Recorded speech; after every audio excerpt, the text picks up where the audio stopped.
오늘 새벽에 함께 볼 말씀은 마태복음 17장 24절부터 27절까지 말씀 우리 같이 보겠습니다.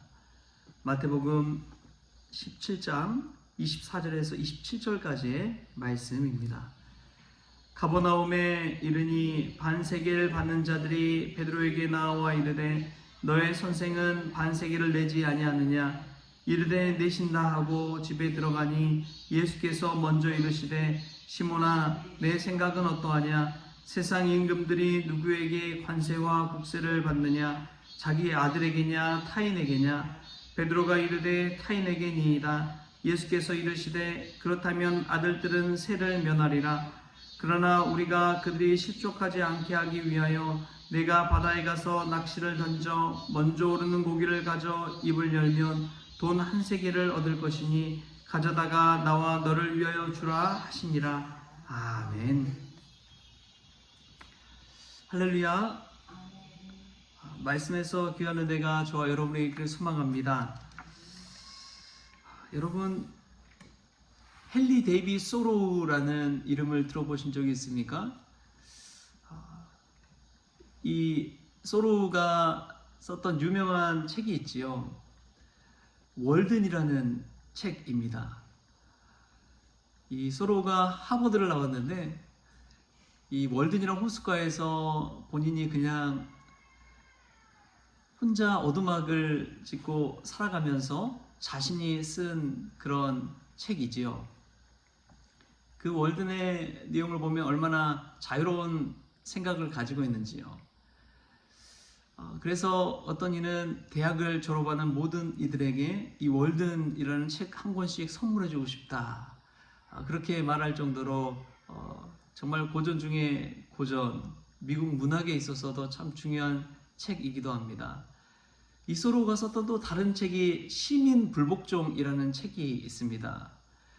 이 책은 이 개인이 왜 국가 정부의 권력에 그렇게 편승해야 되고 왜 세금을 우리가 내야 되냐?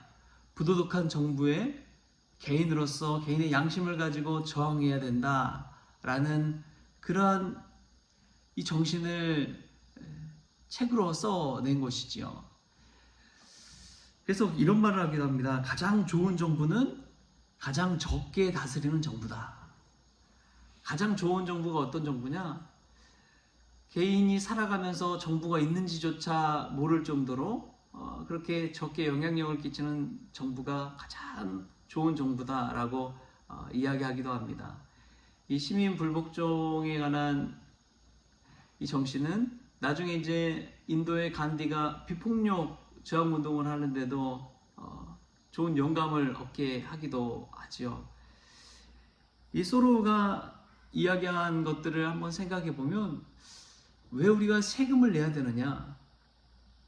왜 나라에 세금을 내야 되느냐? 그냥 각 개인이 월든에 가서 그냥 월든 호숫가 근처에 알아서 그냥 집을 짓고 자기가 양심적으로 사는데 정부가 해준 게 아무것도 없는데 왜 세금을 내야 되느냐? 거기에 대한 의문을 또 갖게 하는 것이죠. 우리가 일상적으로 살아가는데 당연스럽게 여기던 것들에 대해서 의문을 한번 던져보는 것입니다.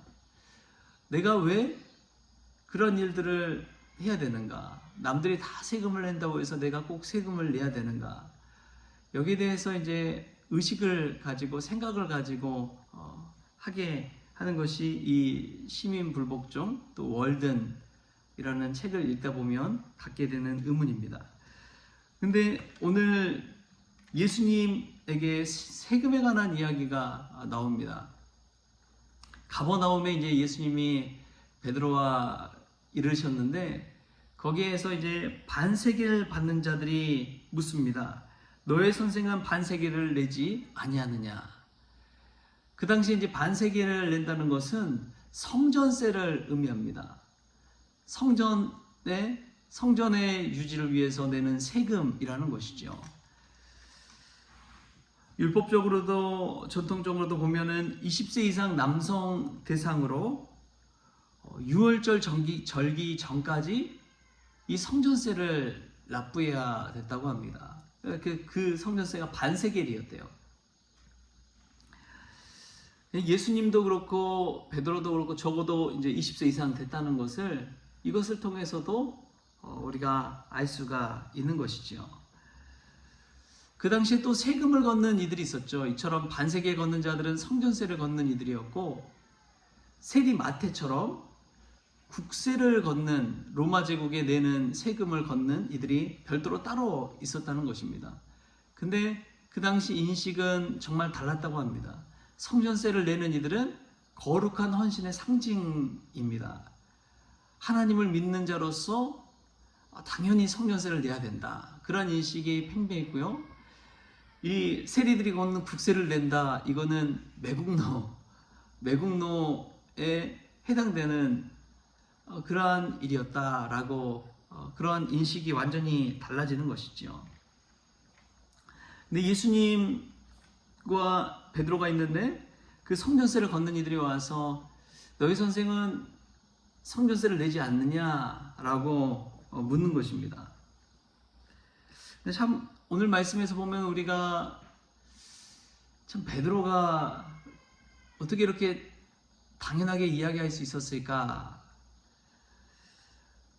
25절에 보면은 그 물음에 이렇게 답합니다. 이르되 내신다 하고 집에 들어가니, 내신다 하고 집에 들어가니, 예수께서 먼저 이르시되 시몬아 내 생각은 어떠하냐? 세상 임금들이 누구에게 관세와 국세를 받느냐? 자기 아들에게냐 타인에게냐? 그러니까 이미 베드로는 그런 성전세 걷는 자의 물음 앞에 내신다고 답을 해버렸어요. 예수님께서 답한 것도 아니고 그냥 베드로가 그냥 답해버린 것을 알 수가 있습니다. 왜 베드로가 그렇게 답해버렸을까요? 그 당시에 성전세를 내는 것은 믿는 자들의 상징과도 표본과도 같기 때문에 우리 예수님 당연히 내신다 하고 스스로가 판단해서 답해버린 것이죠. 그렇게 딱 답하고 들어갔는데 예수님께서 먼저 선수쳐서 물어보는 거예요. 시몬아, 내 생각은 어떠하냐? 세상 임금들이 누구에게 관세와 국세를 받느냐? 자기 아들에게냐? 타인에게냐? 근데 베드로가 당연히 낸다고 생각하고 가서 탁 예수님 앞에 말씀드리려고 했는데 예수님께서 먼저 하시고 선수를 쳐서 이 질문을 던지신 것이죠. 베드로가 얼마나 뜨끔했을까요? 자기가 그냥 다 답해버렸는데 아유 당연히 내시지 예수님이야 성전세를.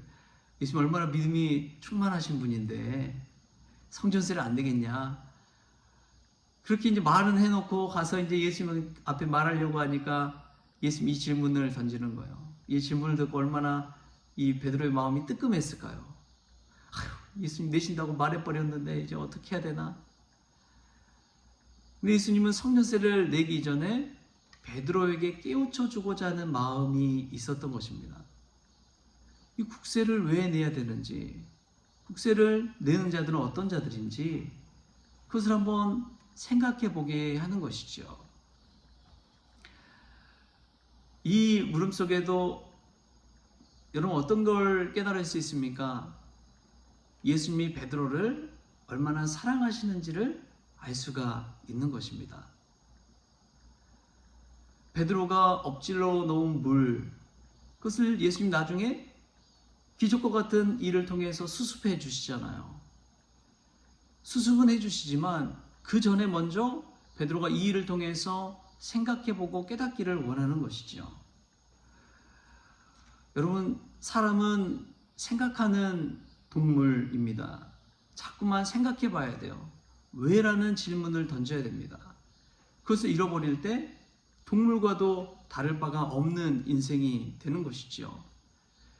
AI 시대가 도래할수록 인공지능의 무서운 점이 무엇이냐? 사람이 생각하는 것을 방해해버립니다. 고민을 안 하게 해요. 그래서 이제 스마트폰 시대가 왔을 때도 사람들이 나타나는 현상이 무엇이냐? 예전에 알던 부모님에 관한 연락처조차도 이제 외우지 못하는 지경에 이르러 버렸다는 거예요. 부모님의 전화번호, 가까운 지인의 전화번호 예전에 다 알고 막 공중전화 가서 전화했잖아요. 근데 지금은 그것조차도 잘 모른다는 거예요. 왜냐하면 스마트폰이 있으니까 그냥 검색하면 다 나오니까 생각하고 암송하고 그런 것들이 사라져버리는 시대입니다. 자신이 해야 할 능력, 사고력을 개발하지 못하고 그것을 그냥 인공지능이나 AI나 기술에 다 의존하게 되어버리는 것이죠. 그러다 보면은 인간이 AI를 통제하는 것이 아니라 AI가 인간을 통제하는 그런 시대가 닥칠 것이다. 거기에 대한 두려움이 있는 거예요. 인간 통제 밖으로 벗어났을 때에 AI가 가지고 있는 무서운 능력들, 거기에 대해서 경고하고 있는 것이죠. 여러분, 우리가 한 번쯤 더 생각해 볼 수 있게 바랍니다. 당연하다는 것에 대해서 왜 하나님은 우리에게 생명을 주시고 또 오늘 또 자연 만물을 주시고 하나님 앞에 기도하게 하시고 고난을 주시는지, 거기에 대해서 늘 생각하고 기도하고 의문을 가질 때 그 안에서 하나님이 주신 놀라운 은혜가 있는 것이죠. 그것을 잃어버리면 우리도 모르게 이 모든 것들이 당연하다 생각하고 감사할 줄도 모르고 그렇게 살아가게 되는 것입니다. 예수님 참으로 놀랍게도 이 베드로를 사랑하는 마음으로 성전세를 낚시해서 잡은 물고기의 입을 벌리니까 한세겔이 나와서 그 한세겔 예수님과 베드로가 성전세를 낼 수 있도록 그렇게 합니다. 그것을 보면은 또 알 수 있는 것이 예수님은 이 땅의 법도를 나름대로 다 지키신다라는 것을 보게 됩니다. 여러분, 이 모습을 보면 예수님이 가져온 이 십자가의 혁명, 십자가의 사랑, 이것은 또 나라의 질서도 지켜가면서 할도리는 하면서 그 당시에 엄청난 반향을 일으킨 것이죠. 여러분, 그런 분들이 있습니다. 아무것도 하지 않으면서 입만 산 분들이 있죠. 불평불만하고 막 왜 저러느냐 비난하고, 그런 자기 자신이 할도리는 하지 않으면서 그렇게 하는 이들이 많이 있습니다. 교회 안에서도 그런 분들이 있죠. 근데 참 중요한 것은 자신이 해야 할 책임과 의무와 법도를 잘 하면서 그 조직이든 어떤 모임이든 새로운 일들을 개혁해 가는 것이 참 중요하다는 것입니다. 자신이 할도리는 하지 않으면서 무언가 이야기할 권리가 있을까요? 디트리포 보네포 목사님, 독일의 천재 신학자라고도 하죠. 근데 그분이 미국에서 공부를 하는데 히틀러가 그런 일을 저지른 거예요. 세계대전을 벌이고 독일 교회로 하여금 다른 나라를 침공하는 것을 당연시하게끔 그렇게 호도하니까 이 미국에 있다가 독일에 들어갑니다. 독일로 들어가려고 하는데 이 미국 동료들이 들어가지 말라고 말립니다. 그때 이 디트리퍼 보네포 목사님이 하신 이야기가, 아니, 내가 진정 독일 국민으로서 그 나라에 들어가서 함께 고난을 당하지 아니하고 나중에 무슨 말을 그들에게 할 수 있겠느냐. 그런 고난도 함께 하지 못하면서 무슨 말을 그들에게 옳다 부타 할 수 있겠느냐. 그 이야기를 하는 거예요.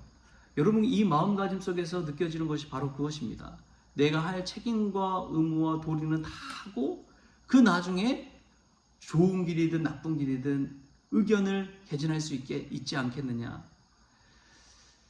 예수님은 본인이 그 나라 법도 성전세를 내는 일을 감당하셨습니다. 베드로가 먼저 대답해 버렸지만 그럼에도 불구하고 본인이 할 것들은 다 한 것이죠. 그러면서 십자가의 도를 걸으셨던 것입니다. 여러분, 우리는 어떻습니까?